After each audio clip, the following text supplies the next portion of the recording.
As you know, I like to do a bit that I call On This Day, my way to bring a significant date to light. Sometimes it's a milestone or something historic a player did. For Dave Hoskins, longtime pitcher, I could have gone with 4 different dates. I chose this one only because it was coming up, and even though it's the least historic of the 4, it has the most meaning, not just for Mr. Hoskins and his family, but for race relations as a whole in the U.S., not only back then, but now. When writing this, I realized all 4 dates are significant as far as race relations in baseball and race relations in America, and trying to combine the two. So let's go. Satchel Paige was starting his second season with the Cleveland Indians when he said to their general manager Hank Greenberg, "You better sign this fella. He can hit, I know, because I could never get him out." Dave Hoskins fractured his skull in high school, and it was that injury that got him he was 6'1", 180 pound, his military deferral. He was born in Greenwood, Mississippi. His family moved to Flint, Michigan right after high school, and he started working at the Chevrolet factory. Dave's nickname? Wahoo! His pro baseball career started in 1942, playing in the Negro Leagues for the Cincinnati Clowns, then in 1943 with the Chicago American Giants.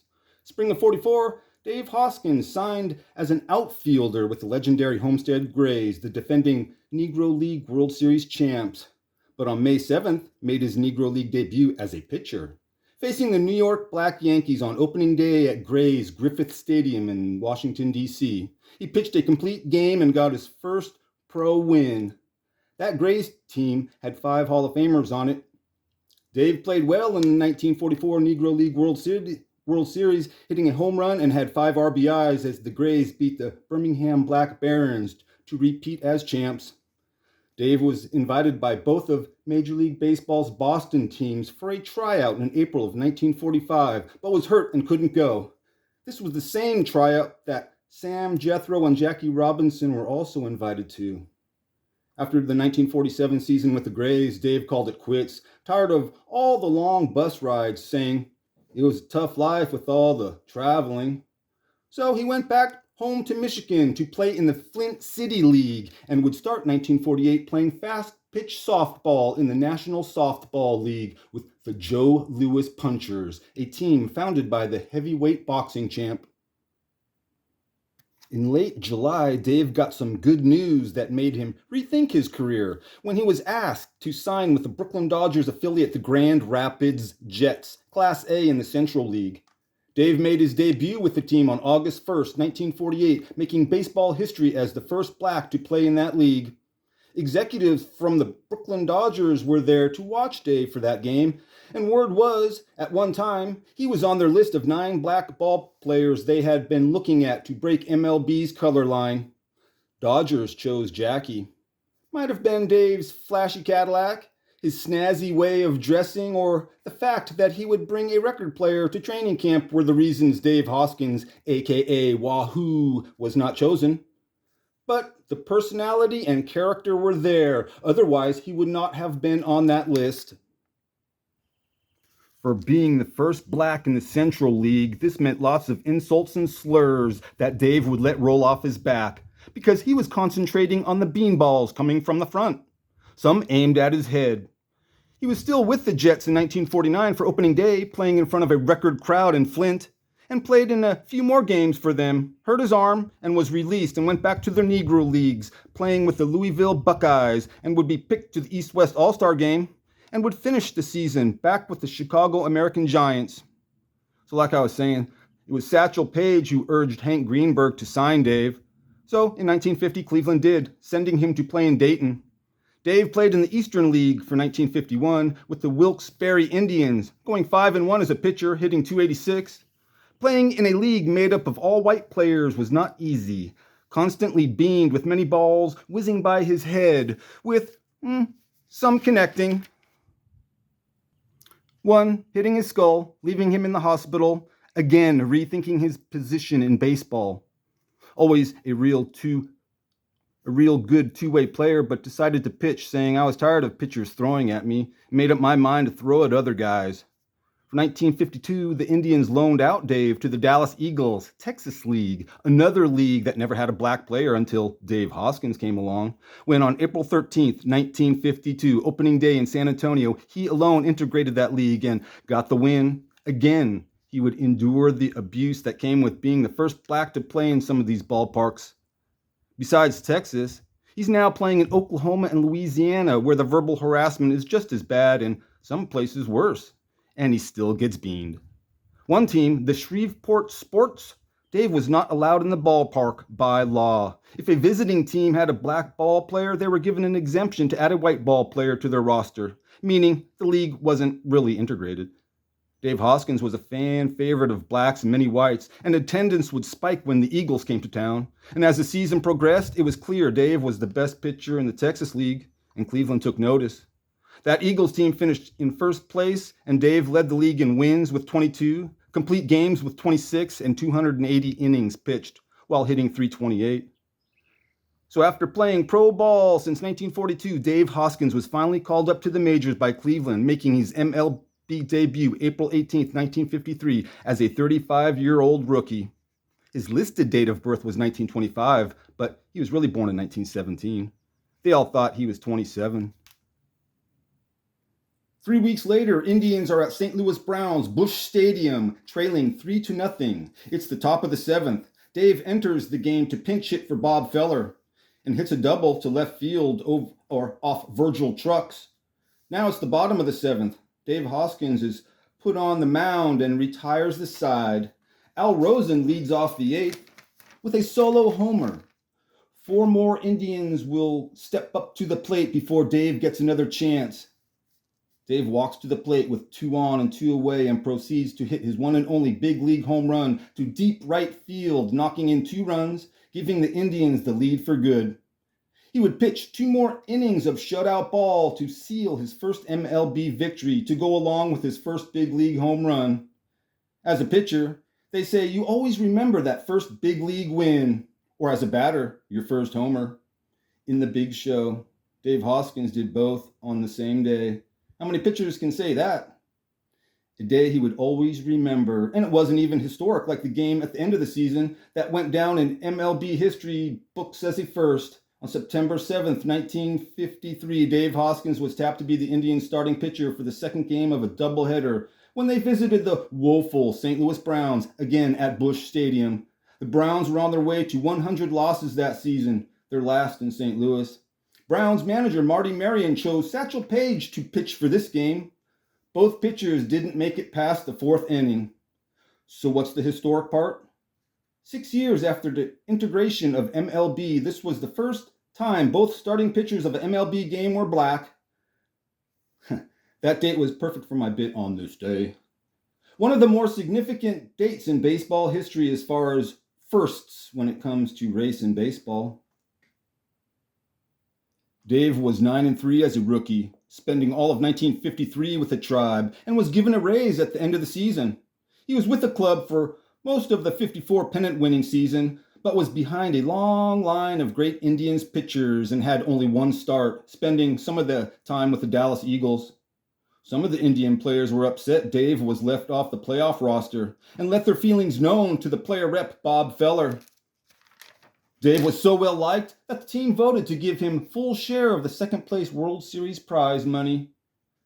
When 1955 spring training in Arizona started, Cleveland only had 1 pitching spot open, and that was expected to be filled by the soon-to-be Rookie of the Year, Herb Score, and it was. So on March 28th, when the cuts were made, Dave was reassigned to Daytona with the Indianapolis Indians. When he got the news, Dave said, "I was sick and nervous. I couldn't sleep." Cleveland's manager, Al Lopez, said, "Dave could pitch more in the minors, staying sharp for when we need him." They never did and never played in the majors again. For the 1956 season, Dave was sent to Cleveland's AAA affiliate, the San Diego Padres. That's when my dad and grandpa saw Dave a few times and have a couple of his autographs. During his playing days, except for the kids, he really didn't sign autographs and didn't sign at all after his career. nor did he talk about it when it was over. He pitched for the Louisville Colonels in 1957, and in 1958 would go back to the Dallas Eagles, where he has success early in his career, despite all the hard times he faced with fans and opponents. How'd he do pitching at the age of 40? He went 17-8, pitching 246 innings, finishing up his career in 1960 with the Montreal Royals, ending the season playing in Mexico. Dave's 11-year minor league record was 78-69. His Dallas manager, Dutch Meyer, said the key to Dave's success was the pitch that also impressed Satchel Paige. Dutch said, Dave could throw a curveball through a knothole. Dave's teammates in the majors and the minors, Don Mossy, said he was always working on something, on the side or in the bullpen, and when he pitched, everyone wanted to watch him. Don also said Dave was a very nice guy, very personable, and knew the situation. Referring to their time in Texas, Dave Hoskins died of a heart attack in 1970. He was 52. It takes courage and guts to go out and play ball in front of thousands of people who don't even know you, with some hating you for only one reason. Dave would go out on the road and deal with that for years. Dave Hoskins is in the Greater Flint African American Sports Hall of Fame and was recognized as the greatest Flint athlete to pitch professional baseball. Take that, fans. Let's try that again with the proper shot of his autograph. Dave Hoskins is in the Greater Flint American African Sports Hall of Fame and is recognized as the greatest Flint athlete to pitch professional baseball. Many Black and Latin players tolerated the terrible effects of racism for years while playing ball in America. Dave Hoskins is one of the few players, like the handful of others that came before him, and the hundreds after him, are pioneers for their race and the sport, and now are pretty much forgotten. But then again, how many knew of his history in the first place? Since I've already messed up, I'll just go ahead and say, hey, I've shown you guys this picture before, haven't I? Growing up until now, my baseball knowledge was the basic Babe Ruth, Ty Cobb, Jackie Robinson stuff everybody knew. Some of it lies. In 1974, I would run home from school to watch the A's in the World Series. I mean, I liked baseball, but I loved and played football, and those were the books I read. Baseball has a deep history spanning parts of 3 centuries with many leagues and levels, giving us lots of great stories that have teachable moments, the kind of U.S. history they don't teach us in schools, and it's actually interesting, at least to me. The stuff they don't teach in schools. So Dave's name and photo are in a obscure, somewhat new, made-up Hall of Fame in Flint, Michigan, which is not exactly a vacation destination for most families, nor is it their first choice of Hall of Fames to go to. But it's better than nothing, and it's the thought that counts. At least it's a place where the conversation can start, and these players can be talked about. But I don't think this Hall of Fame gets as many visitors, and you'd have better odds of striking up a conversation with another baseball fan over in Cooperstown. Are these trailblazers not talked about because it is no longer matters anymore, now that our country has solved the race problem? And that we should move forward and quit dwelling on or keep bringing up parts about our racist past? We all know it's important to remember, celebrate, and honor the people who broke down walls at a time when it wasn't easy to do so, with some putting their life on the line. I think it comes down to this. People just aren't interested in what is basically sad stories and ancient history. A lot of these things happened back then, and there's a lot of things that have happened since then. And nowadays, who has the time or wants to look back at ugly chapters of U.S. history? I blame no one. There's only so many hours in a day, but I will use some of those hours and do my little part by bringing out my dad's autograph book that's filled with players' signatures that he got in the 1950s, and I will put together a story, then talk about that player for a few minutes. And it's always nice to do these essays of my own free and will, and not because I'm in trouble and the teacher's making me. Which brings us to my fourth and final on this day. And this is the one I chose to end the show with. It was on this day, June 9th, 1952, 72 years ago, when Dave Hoskins and the Dallas Eagles were in Louisiana, waking up in a Shreveport motel. Of course, Dave was waking up by himself, by law, in a separate motel for blacks. And only Dave woke up to a letter that was delivered to him that threatened his life.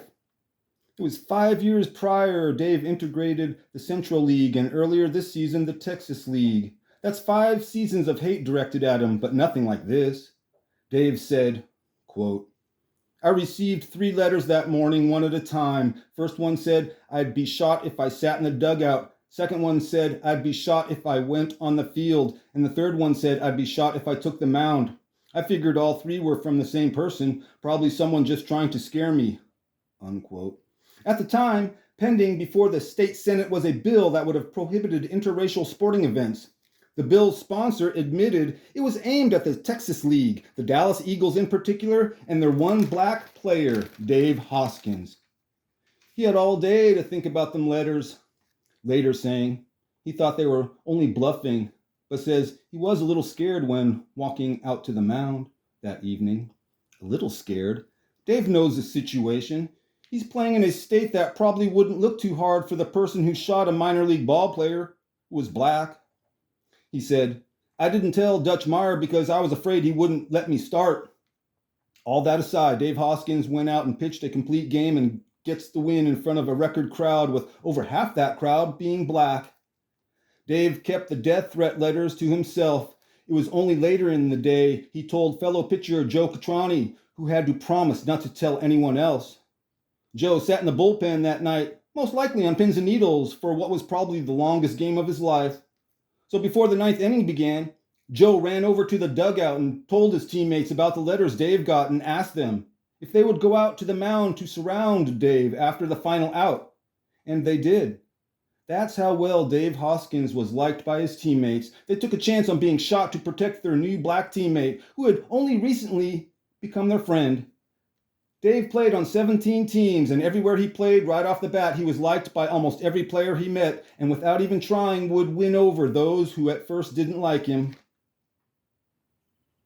So I will leave you with this. In 2004, legendary MLB Hall of Famers Brooks Robinson, Hank Greenberg, Chick Haffey, Willie McCovey, Joe Medwick, Don Sutton, Joe Morgan, Billy Williams, and the one player not in the Hall of Fame, Dave Hoskins, were all honored as the inaugural inductees to the Texas League Baseball Hall of Fame.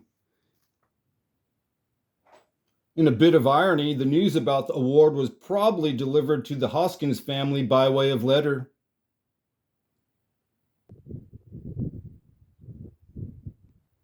On this day,